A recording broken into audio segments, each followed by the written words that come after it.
Nakikiuso lang po. Sensui Records.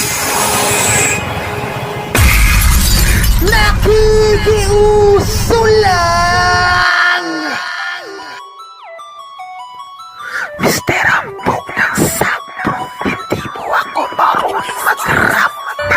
Nakikiuso lang, pitukin niya lang. Mabait po akong tao, di po ako lalaban ng rap-rapan. Hindi ko kayang sumabay.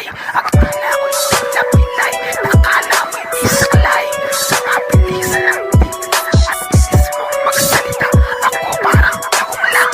Ikaw, simulan natin ang naumpisahan. Naumpisahan na eh. Wala na tayong magagawa. Mr. Hambog, hindi po ako marunong mag-rap. Nakikiuso lang. Mr. Hambog ng Sakto, hindi po ako marunong mag-rap. Nakikiuso lang. Dito mo kay Diha lang. Mabait po akong tao, di po ako lalaban. Mag-rapan, hindi ko kayang sumabay. Ang dila ko'y tila-bilay. Nakala mo'y may saklay. Sa pabilisan ng dila at bilis mong magsalita, ako parang pagong lang. Ikaw, ang alay.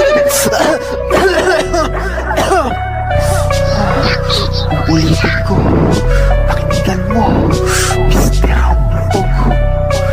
1, 2, 3. Mr. Hambog ng Sakto, hindi po ako marunong mag-rap. Nakikiuso lang, dito kay Diha lang. Mabait po akong tao, di po ako lalaban ng rap-rapan. Hindi ko kayang sumabay, ang dila ako'y tila-bilay. Nakala mo'y may saklay, sa pabilisan ng dila at bilis mong magsalita, ako parang pagong lang. Ikaw, ang malay. Ako parang nahuli na sa flight. Ikaw kasing bilis na aeroplano, lumilipad ang bawat salita mo. Paano na kaya to? Kailangan ko na yata magplano. Gagawa na ako ng mga liriko, ng mga letra kong malulupit, na ipang tatapat ko sa mga rap mo, humahagupit. Nakikiuso lang. Nakikiuso lang. Nakikiuso lang. Nakikiuso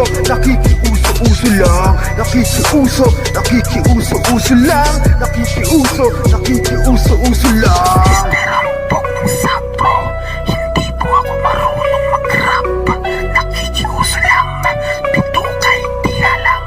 Mabait po akong tao, di po ako lalaban ng rap-rapan.